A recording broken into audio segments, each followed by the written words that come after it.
Okay, so in today's session, we are going to be talking about how to move from where you are now, right, to actually managing your short-term rental like a boss.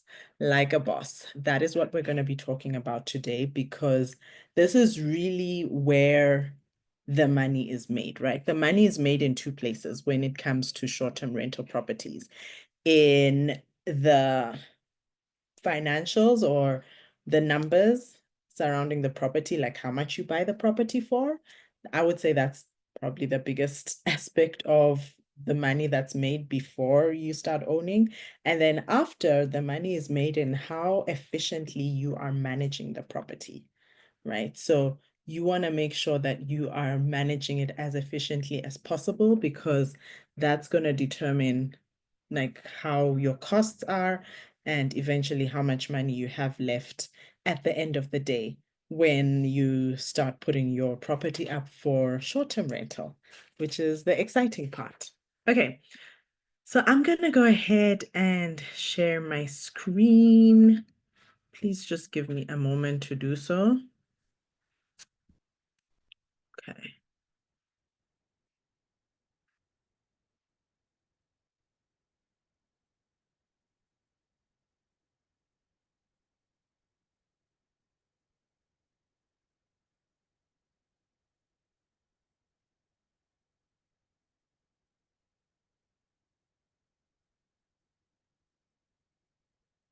Just give me a minute, ladies. I'm just trying to get a hold of the screen.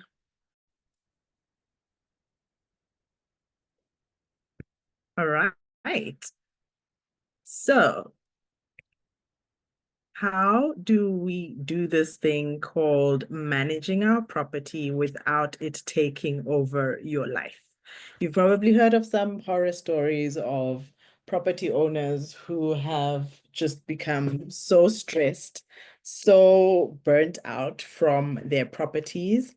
But a lot of the reasons for that is they're either not operating in their zone of genius or they didn't set up the systems up front to support them before they started their journey, before they started actually, before they took over taking, management of the property. So these are things that you want to do upfront, right? So let's talk about turning now your idea into an income generating asset, smart setup, standing out, right, on platforms like Airbnb and having streamlined systems. And we want to do this fast. Why? Because the minute that property gets transferred to you, you are now responsible for all the expenses, all the income that comes in, it's all on you. So you want to get your property listed onto Airbnb, onto all these other platforms, booking.com, as soon as possible so that you can start making money, right? So I call it the power window. So this is usually it can be anything between 2 to 3 months, I would say. I think 30 days is a very short space of time, unless you're in a country where legal procedures and transfers are that fast. But I would say budget 2 to 3 months. And during this window, you don't want to just sit back and wait for the lawyers to call you to sign the transfer documents, right? You want to be doing the prep work and you want to be pacing yourself at it. So this is where you want to do things like setting up the property, the short-term rental listing. You want to do project management for furnishing, right? You can even start ordering your furniture and you can place like specific requests for the furniture to be delivered or to be kept there at the store where you bought it, or even to be delivered to your place if you are doing Airbnb in your backyard. Or you can hire a storage room, which is going to be so much cheaper than waiting until you own the property and then you start ordering, and then you find out that it's going to take 2 months to get the bed delivered, instead of if you had just done it during this power window and had it delivered to a storeroom, a storage room. All right. That's going to be so much more efficient and cheaper than waiting until the last minute, until the property is actually transferred to you. So there's a lot that you can do during this power window. You want to set up your listing on the main booking platform. So Airbnb, we know, is the biggest. Booking.com, VRBO, I think, is bigger in developed economies like the US and the UK. And there is another one that is quite huge in Africa. I've forgotten, but definitely not as big as Airbnb. When I remember the name, I will let you know. Okay. So you want to start putting your listing together. So this is the description, the copy. Of course, you may not be, it doesn't even make sense to take photos until you have taken ownership of the property, you furnished it, set it up, and staged it for photo taking, right? But you want to start putting the things that you can do during this time frame together. Okay, then you want to have your management systems set up and primed for you. So your project management system, how are you going to manage all the things that you need to do, right? Are you going to do it on an Excel sheet? Are you going to do it on a Google sheet? And these are things that I provide to my clients in my 6-month program, Revolutionary. So this is where now we go deeper into each of the 4 phases of the boot camp, but at a much deeper level, and you get access to my tools, right? And then the pricing tools, how are you actually going to price? I'm excited. I'm going on a 4-day pricing course in the next few weeks, and I'm excited to bring those learnings to my clients. So we're going to be learning all about dynamic pricing, how to use these online pricing tools, pricing strategies during off-peak seasons, like, yeah, the whole 9 yards. So I'm excited to bring back those learnings to my clients because pricing is so important. And it's something that people think that they're just going to leave Airbnb to do the smart pricing for them. And then they wonder why their property is not profitable, right? You want your property to be profitable. That should be your top priority, right? And pricing is definitely going to be one of, the highest priority things that you're going to do to achieve that objective. Okay, then you want to put together I call it the 30-day launch runway. All right. So the 30-day launch runway starts from day 1 of the property being transferred to you. So you want to put this plan together so that you are not, running around like a headless chicken once that property is transferred to you, trying to figure out what you need to do next, who you need to call. The plumbing needs to be fixed. This needs to be checked. You need to order all these. You don't want to be doing that at the end. You want to have a proper plan because time is literally money in the property game. So every day that could have been, your property could have been on a listing website is a day of income lost, literally, quite literally. Okay, so I think I've talked about this in detail, so I am not going to be going through this, but you're more than welcome to take a screenshot. But just to reiterate, you want to lock in your management systems and you can start signing up for those way ahead of when you actually take ownership of the property. If you're going to be hosting yourself, you want to start putting together your cleaning team or even just interviewing potential cleaners so that it's not something you're leaving until the end. And then now you feel pressured to just take whoever is available and you haven't even talked through the cleaning standards, right? You want to also put those standards together. Or if you're co-hosting or hiring a property manager, you want to do those things upfront, right? And that will save you a lot of time, but it will also make you a lot of money. If you do that upfront and you understand, the modus operandi or how you're actually going to operate together, what are their responsibilities, what are your responsibilities, how hands-on or how hands-off do you get to be with different property managers? Because there are some property managers that might say, we're only going to manage the cleaning aspect of the property. We're not going to manage communicating with guests. There are other property managers who will say, we're going to do everything. We're even going to manage the maintenance. All we need from you is to support in, making the payments, in making sure that all things that need to be, fixed are fixed on time, or anything that needs to be maintained is maintained, but we will do everything for you. So it's literally You're just literally just earning the money and making payments to whoever needs to be paid while your property manager runs everything else for you. So those are things that you'll need to really get a good handle on. Okay, and then you're going to want to plan the setup and furnishing, right? So this is where, like I mentioned, you're deciding what you need to purchase, what kind of theme you're going with in your property, right? And it's so easy to do this. I have an entire module in the property course that I mentioned I will be gifting to all of you, which talks about, setting up design on a dime, like how I design my Airbnbs in a very price efficient way, but in a very simple way, right? You do not have to pay designers expensive monies for them to do it for you, right? You can actually do this yourself very easily. And then you want to batch your decisions to avoid overwhelm later. So what does this mean? For example, if you are ordering linen, you don't want to be ordering towels from shop A and then the bed sheets from shop B and then the duvet covers from shop C. You want to do it in a very systematic way and you want to batch as much as possible. So if there's one shop that can be your one-stop shop for all your linen, towels, and supplies, use that one shop, right? Because that's really going to help you avoid decision overwhelm, even overwhelm in managing all the different orders that you have put together and deliveries. Okay. Writing your listing. Yeah, you can take placeholder photos, but it's not really going to be helpful. You actually do need the actual photos. So you can set up your listing and you can keep it as draft until you have the actual photos. Okay. You can also design your welcome guide, your digital guest book. So these are things that you provide as value adds to your guests and make them really feel an elevated experience.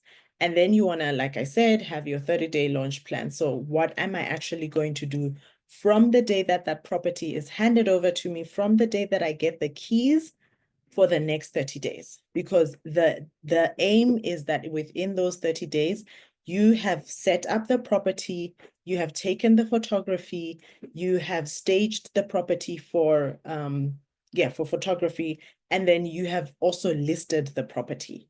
So it should not take you more than 30 days from the day you own the property to actually have it up and running as a property listing for guests to come and stay in. Okay. All right, but that only happens if you do the planning upfront. You've got to do this planning upfront. Otherwise, I can assure you, and I'm speaking from experience, it is going to be really, really tough to do that. All right, so waiting is not passive. It's really the preparation that creates profit. So some people feel, oh, I'm going to have to wait 3 months for the legal procedures and the lawyers to do what they need to do. That's your power. That's your power window. And that's where you can really step up on your preparation and create a profitable property listing and experience for your guests. Okay, so how do you launch without overspending? Very, very important. So if you remember from our week call from week 2, in the corporate to cash flow calculator, there is a placeholder for you to indicate a budget for setup and furnishing, right? And I think I gave you my range or how I estimate that amount. I usually say 10% of the property price is what I want to budget for my furnishing and my setup costs, okay? So you want to create a starter checklist that is within that budget amount, right? So what can I get within this budget amount comfortably without breaking the budget? Because what is going to happen, I can guarantee you 99.9%, is even though you put in the project, you have your project plan of the things you want to buy, there will be things that will come up in the property that you will not have planned for. All right. And so you also want to have a buffer in your budget for any unplanned costs or expenditures to get your property ready. So let me give you an example with one of my properties. It didn't have sockets near the study table where we wanted to put the study table. And so what did that mean? We needed to hire an electrician to come in and put in extra sockets. And that's not a cheap exercise, because now they have to drill through where the nearest power supply is, and then drill into the walls, and it's messy. And if you've already set up your linen, like it's messy. So I had to pay a cleaner to come and clean again, and I had to pay the electrician to do the work that was needed, and obviously inform the body corporate company that I was doing that work. Okay. So you definitely want to have your checklist, but know that there will be unplanned, unanticipated costs. Okay. You want to focus on high impact areas. So let me ask you a question, because most of you have already stayed in Airbnbs. As I get my mouse, what are the things that stand out for you when you go and visit an Airbnb? What are the things that make you feel, wow, this was a really amazing experience? Just drop it in the chat, because those are the things that you want to focus on first.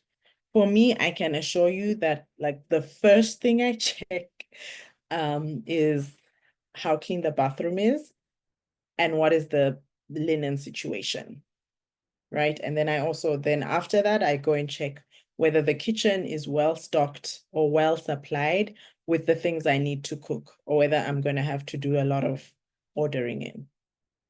Okay, so those are the three things that I look at. So for you, what are those, top three things? And let me just see what you're saying here in the chat.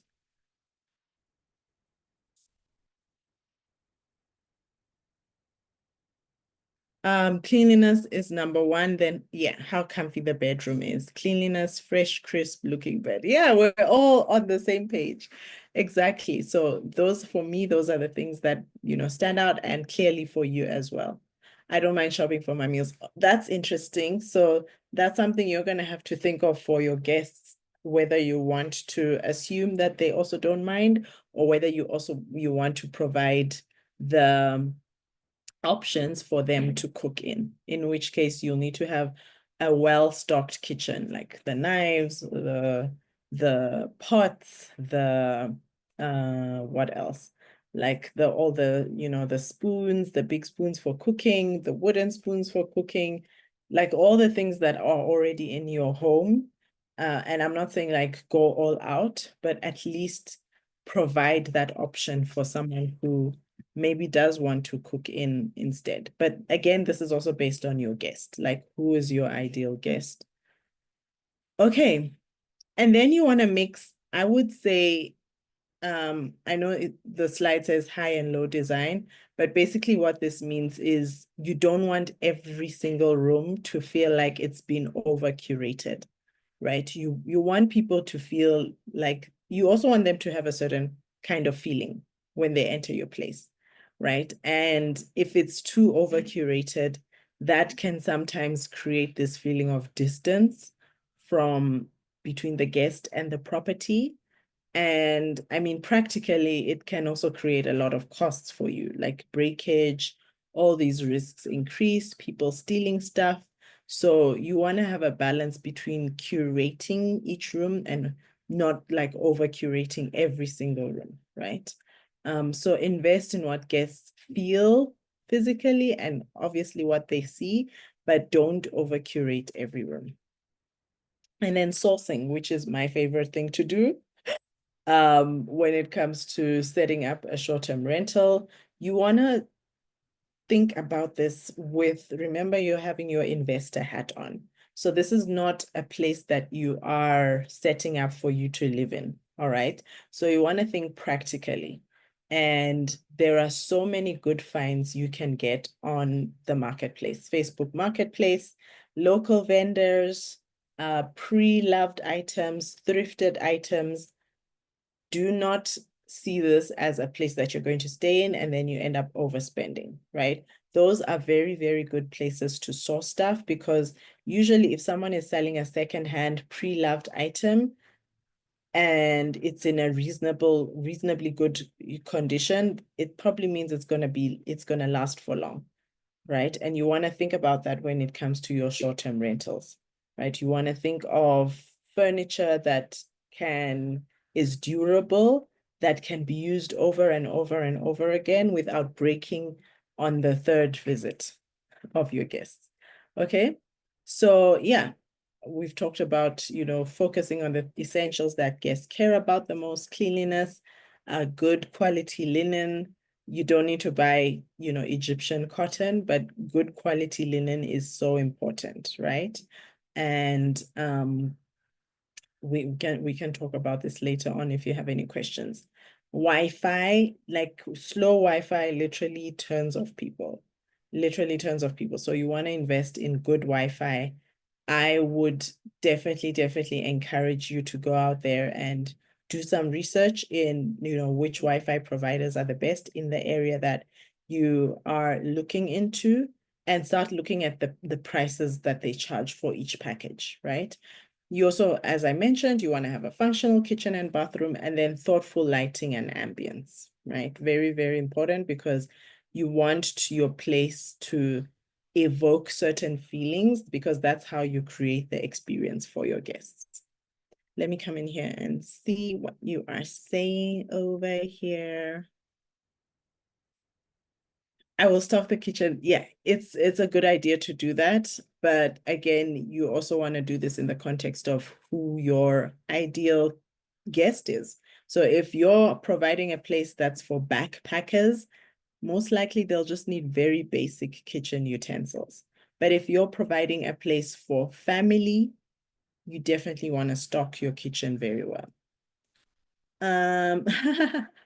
Yeah, I just feel like shopping at different places creates unnecessary overwhelm, because now you have to manage different stores. Obviously, you're not going to buy everything from one place, right? But if whatever you can batch as much as possible, do, because it just reduces the amount of decisions and decision overwhelm that you have to make, and also managing the different orders and where they are and when they're coming and all those things. You want to minimize that for yourself and keep it as simple as possible. My ideal guest is an independent female adventurer who is probably a remote worker and won't mind shopping for food stuff to cook. Awesome. So you want to make sure your kitchen is well stocked, and go back to the reviews that they shared, the questions that they asked, Hadija, because you already have some information here, and see what were the things that they were asking for, what were the things that they loved the most. Those are the things that you're going to want to focus on in setting up your own short-term rental. Okay, so I'm going to briefly touch on the tools and systems that make short-term rental management easier. And yes, they come at a cost, but you're going to have to think of, okay, what's the alternative to having a project management system tool, for example? It's sending out all the messages yourself. And there are at least 5 messages that you're going to send to each guest. So imagine if you have 3 properties at any given time, people are checking in, that's 15 messages you're going to have to send out to guests. And you're going to have to do that manually if you do not have the project management system tools, right? So that's something that you want to really think of when you are looking at the pricing of these different tools. I'm not saying like, overspend on all these different tools, but I want you to look at the value add and how this is going to make your life easier. All right. If you have a property manager, then you don't even have to worry about any of this, because they will probably come with their own systems, and they're just going to plug your properties into their own systems. But if you at some point, or if you even from the start want to manage your STRs yourself and not have to share like 20% of your revenue with someone else, then you definitely want to invest in systems and tech ahead of time. All right. So what are the different systems available?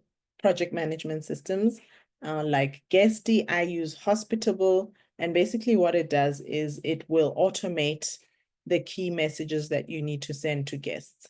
It will even automate doing reviews for guests, right? Things that can become a headache for, for hosts.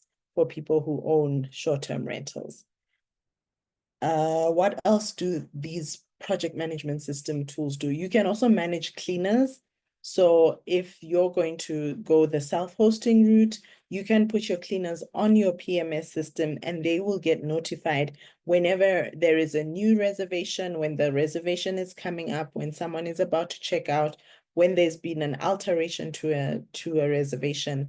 And so they can plan their work accordingly. Okay. So PMS tools can be really, really powerful in that aspect. Some of them also do things like pricing. One other amazing feature that my PMS tool does is it can automate lock changing. So if you have a smart lock, which I would highly encourage you to invest in, then it can actually change the passcode for the lock after every guest visits. So with the next guest visit, it will change the code, which is incredible. It's incredible. And it also just bolsters security and helps you also track who is coming in and going out of your property. Okay, then we have, what else do we have? We have contract tech tools. So I use Dropbox Sign. So every time I have a guest coming in, they have to sign a guest conduct rule contract. And that guest conduct contract has things like you cannot be making noise after, I think it's 8 p.m.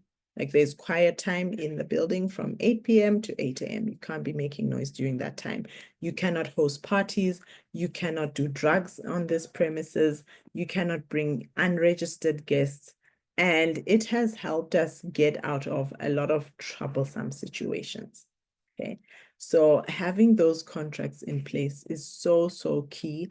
And I know that, yeah, very little to no STRs that I've been to, very few have asked, what was my train of thought?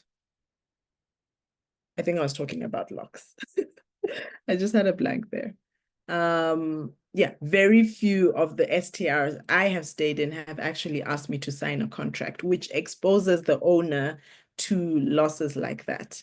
And when you have that contract, it can also help you deter from like unwanted guests and people who are just going to take advantage of your property had you not had that contract in place. Hadija says, I've dealt with people trying to show up with uninvited guests in tow. Exactly. Yeah. So you want to nip that in the bud as quickly as possible, because if they do not adhere to your house rules and something happens, you're protected. You're protected. So let me just give you an example. In one of the properties of one of my clients, they had a guest coming in and that guest had booked in to stay for a week. The first 3 days were incredible, awesome. And then the fourth day, there was a robbery. And the guest's phone, their passports, all the things were stolen. However, as we unfolded in this story, it became apparent that the guest had brought in uninvited guests. Okay, the guest had brought in uninvited guests. And when the police tried looking for those uninvited guests in a very small town, they could not find them. Okay. So to me, that just speaks to suspicion that those uninvited guests had a hand. Maybe they didn't steal, but they had a hand in this ordeal. And we showed them the contract and we said, look, we say very, very conspicuously in our contract that uninvited guests are not allowed.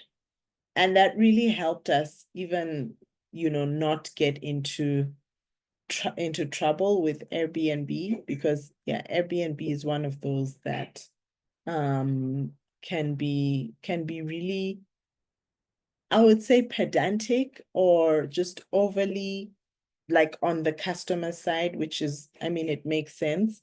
But when you have documents like these that you can show to Airbnb and say, this is what happened and this is, what the guest signed, it gives you a much, much higher chance of recovering, costs from anything that has been damaged and so on and so forth.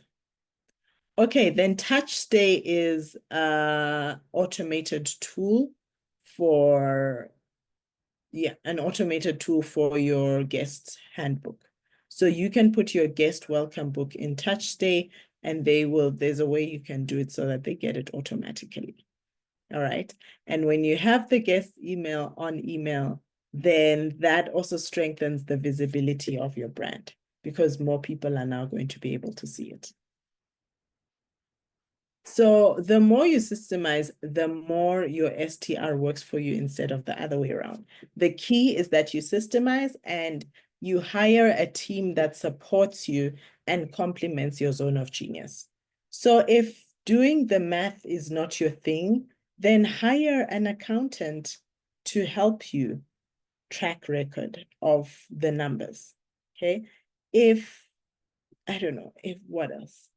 If operations is not your thing, like managing unhappy guests or managing the routine cleaning, and all the different schedules that have to go on, like inspection schedule, all those things are really going to help you in making sure that you understand where your zone of genius thrives and where you need to hire support. Okay, I know I'm going ahead of myself, but I felt like it's really important you understand that because then you're more likely to succeed than if you just continue working on your short-term rentals without really understanding where do you shine the most and where can you hire other people to support you and complement your zone of genius.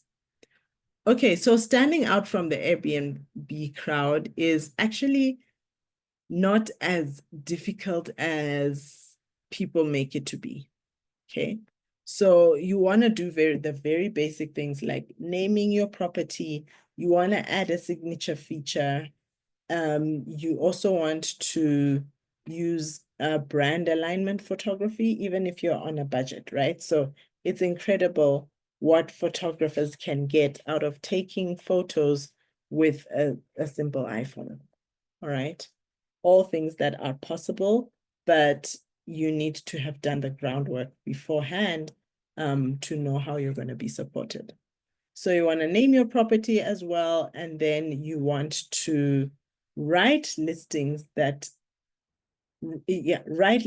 paint a lifestyle of not just the amenities. So if in your Airbnb listing, you only put, oh, we have a ladle, we have a cooking pot, we have a frying pan, we have XYZ.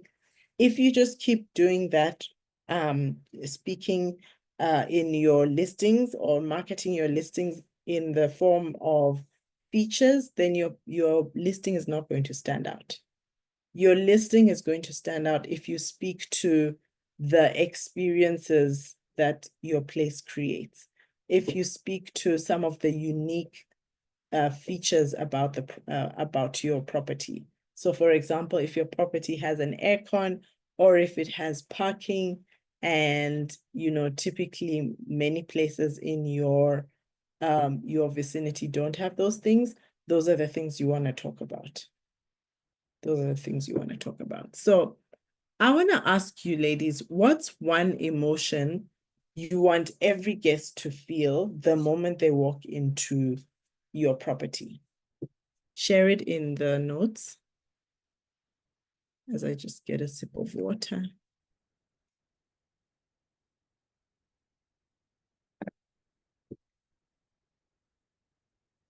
Mm. Yes, I love that, Hadija. Yes, we definitely will have some time at the end of this call for you to share your experiences. And I think the woman will get a lot of value from it. Safe, yes, since they are mostly female travelers, that's a good one. For me, for a very long time, I have wanted my guests to feel, obviously to feel at home, to feel like this is an extension of their home, but to also feel like this is a place where they can create powerful things because most of them are remote workers and most of them will be working from home. So I want them to feel empowered that it's a space that's conducive, that is work conducive and supportive of the big work goals that they have, right? Okay, so now let's go to managing your guest experience, right? It's a good segue given the question that I've just asked. Like, how do you make a guest happy? What are the things that you would say have made you happy to be in an Airbnb before?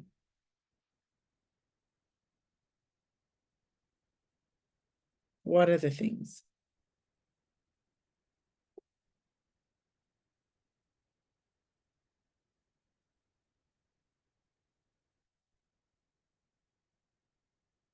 Okay, as I wait in the chat room, I'm just going to continue. So the one thing I want you to remember as we go into this slide is that guests don't remember that you were perfect. They just remember how you made them feel, right? And there are certain cues and things that you can do to elevate how they feel, right? So are you sending them the information they need on time? Things like check-in messages, things like, what else? Things like, a welcome gift card, right? I am not a believer of the welcome gift bag because if you give it to one, you're going to have to give it to all, and that's going to eat into your profits. And quite frankly, like you will find, I was listening to someone who was talking in a podcast and saying they used to do welcome gifts, but they found that some people wouldn't take all of them. Some people would not take the welcome gift at all. Some people would throw one or two things in the dustbin and then keep the rest. And so you want to have a very strong balance, right, in that area. Okay, then review reminders. If it is if it is a urban place, sorry, what am I talking about? If it's an urban place. I was talking about review reminders. Sorry.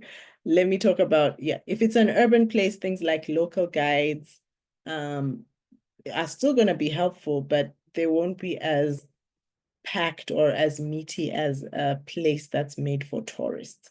But it can still help. It can help a guest find out where the nearest supermarket is. It can help them find out where to order stuff online. It can help them do so many different things that would then also require your time if you didn't have the welcome guide or the local guide. Okay, then you also want to have operations, like standard operating procedures for if a guest complains, if a guest is not happy, how do you actually handle that, right? And what is the mainstream of communicating to guests so that guests are not left dry and hanging to try and figure things out themselves, okay? So guests don't remember perfection. They remember how you made them feel. And so your goal is to get guest experience that gets 5 stars without burning out. 5 stars without burning out. Like that's not the easiest thing to do, but it can be done. It can be done depending on, it can be done depending on, your willingness to make it happen, and also the experience and the feelings you want to evoke in your guests. Okay, I'm just looking at the chat room. Khadija says having a fully stocked fridge. Yes, fully stocked fridge can be great. Safe, creative, comfortable, supportive space. Yes, absolutely. I do goodbye souvenirs. That's incredible. That's incredible. And I'm sure I think people are more opening to taking a free gift when you're giving them after you've spoken to them for a while, then, if the person have just checked in, maybe that's why the check-in baskets were not working well. It's just an hypothesis I'm making. Might be true, might be not. You've got a test to find out. Okay.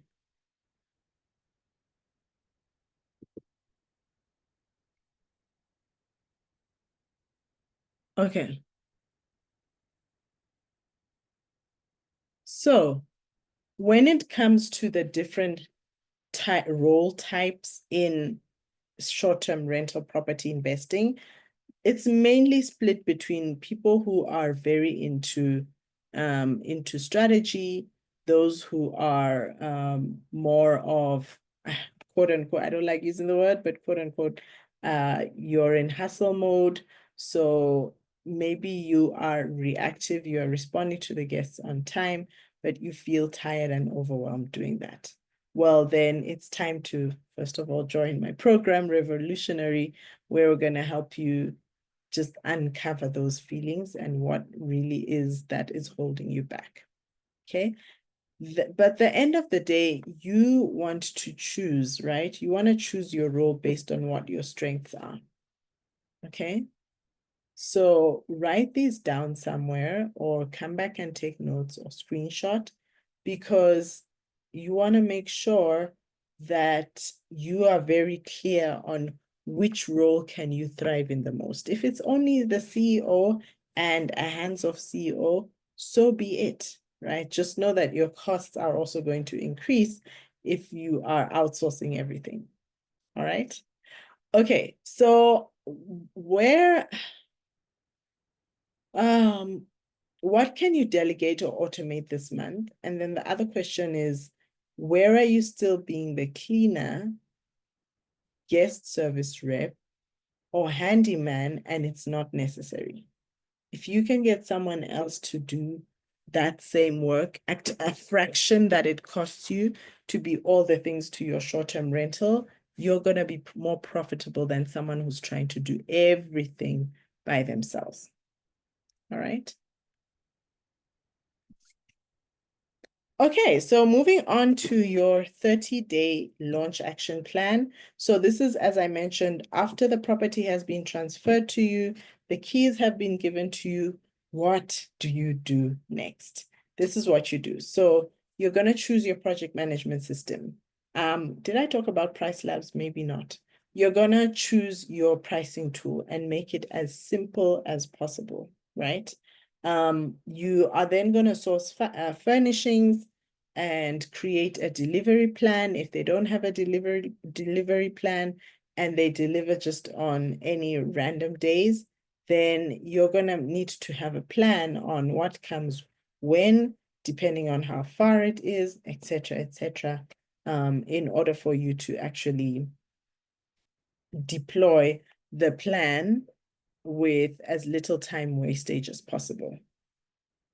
So we've talked about drafting your listing copy, scheduling install days, and then, yeah, taking the photos, testing and staging, and then taking the photos. And then once you've done that, you're now ready to upload your listing and go live. So you can have guests in your short-term rental property within the first 30 days of the transfer of that property to you. Okay. So getting booked and paid doesn't start when the listing goes live. It starts the moment you decide to treat this like a cash flow, like a business. So the moment you make your first payment towards your property, right? That is going to dictate how long it's going to take for you to earn your money back. Okay.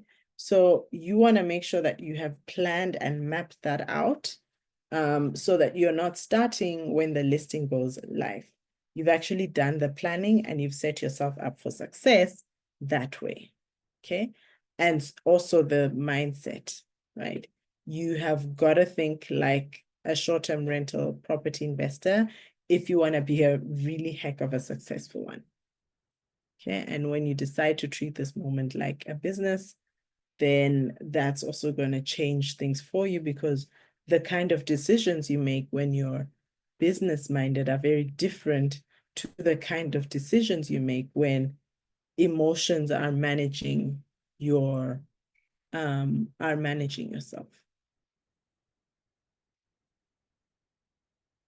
Okay, for some reason it has.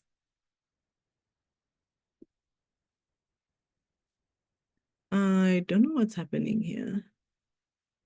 Can you just let me know if you can see my screen?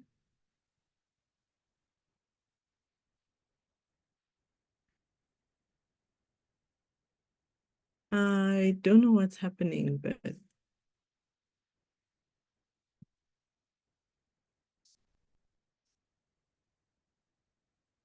yeah, I don't know why it's doing that.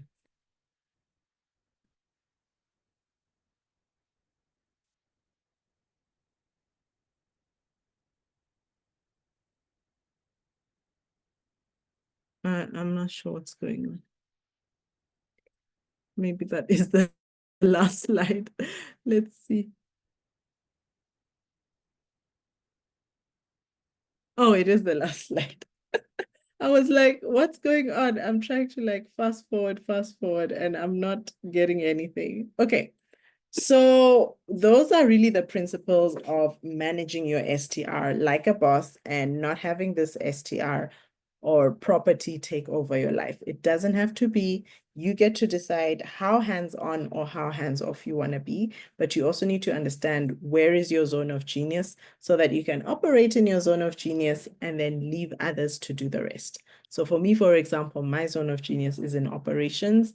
And so if your zone of genius is in operations, then you probably could be self-hosting. But I decided to go the hosted route because I really wanted to spend maximum time with my with my family. Okay. Yes, Touch Day is great. Okay, so Hadija, I'm going to give you a chance to speak in a bit, but I want to remind you that this doesn't have to be the end of our journey together. If you have loved what you have seen from the last 30 days with me, I did share a 10-minute, and I would encourage you to listen to it because it has some really great gems in there. It's a 10-minute audio on what this means, on the fact that it's not just real estate you're buying into. You're not just buying a piece of property, you are buying an identity. It's an identity shift, right? And it's a declaration that you have every intention to get your freedom back, right? It is a freedom move. This kind of freedom that I talk about in my trainings, in my master classes, it's not the kind of freedom you can just earn, right? We're not freedom fighters here. This kind of freedom is the one that you buy. You buy strategically, intentionally, and you build your path to freedom using these assets that you're going to buy. Okay. So if you feel, oh, you're like, how can this bootcamp have ended now?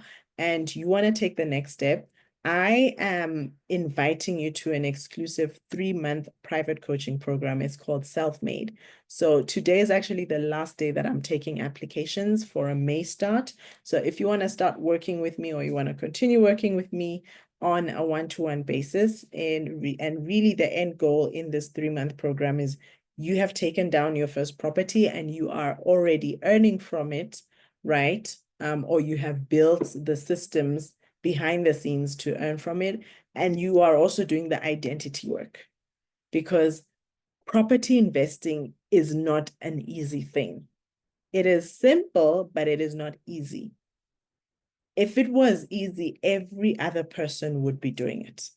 There's a reason why there's only an elite, very few people who invest in property and who invest in property and make money. I want to add that, because just investing in property alone does not mean you're going to be making money. So once again, I am sharing this invite with you because I realize that, you may feel that you really still want to take things on with someone who has done this work before, and you want to have that support. You want to have someone in your corner who has done what you are doing, who you can bounce off potential, decisions that you want to make. You can talk about identity shifts, challenges that you're going to face, because I can guarantee you challenges will come. Challenges are going to come, but who you are during those challenges will determine whether your property is going to be profitable on the other side. It's going to determine whether your property comes out on the other side and continues making money for you. Okay. And so those are some of the things that we're going to really be doing in Self-Made. But I think I did share the details of Self-Made in that 10-minute audio. So definitely listen to it in the WhatsApp group. But it's really, really meant for the woman who's ready for a massive identity uplift and shift. And it's also the reasons why the price is the price, right? $500 to get into the boot camp for many of you was like, yes, it's you claiming your stake, but Self-Made is where you really like make that identity shift, right? And so, yeah, I'm excited to see where this road leads for you, to see you eventually owning those properties, to taking down your first, or next property offers and property deals. Let me know how things go. So please don't be quiet out there when you are, going through the different motions, when you're celebrating a milestone. Let me know. Like, there is no win that is too big or too small to celebrate. Okay, freedom built with strategy and intention, Warren Buffett and Donald Trump. Yeah, exactly. Like, the kind of freedom we're going after here is really not for everyone. But again, it's freedom that you buy. It's freedom that you buy. And that's why I love it, because you do not have to be a certain kind of person. You do not have to have come from a certain kind of family or background. This is available to you if you decide. All right. And you've already decided. The fact that you're in this room means you've already decided. Okay, I'm going to give the floor to Hadija to share her experience, which I think is going to be invaluable. And then we will close off the call. Just a reminder, and I know some of you were asking about access to the call replays. Let me know and just drop in the chat if you're still struggling to get access to the call replays, because I want to share with you where they all are in the learning portal. Every single call replay, every single resource I have shared with you, it is all inside the learning portal, and you have access to this learning portal for life.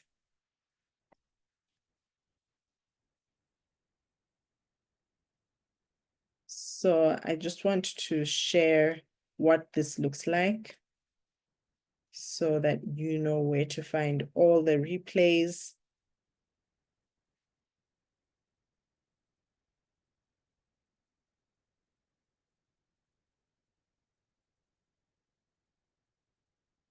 Okay, so Cynthia, let me just pause the recording. The floor is yours, Hadija.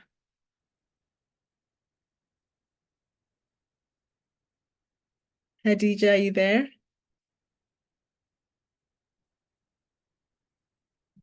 Okay, Hadija wanted to share her experiences and learning lessons, because she's actually been a short-term rental property host. So she's been an Airbnb host before, but she's on mute right now. I'm not sure if you're still online, Hadija. Let me know.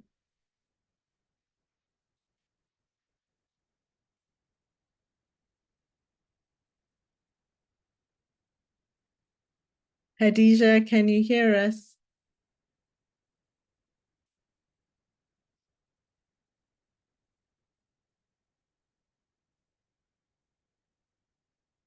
Oh, she has logged off.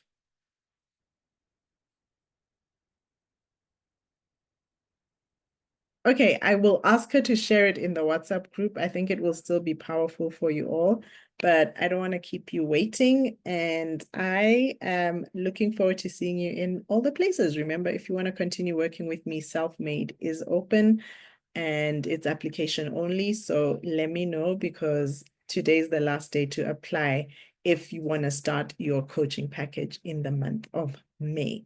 All right, ladies, have a lovely rest of the afternoon. I will see you in, yeah, I will see you when I see you. Bye.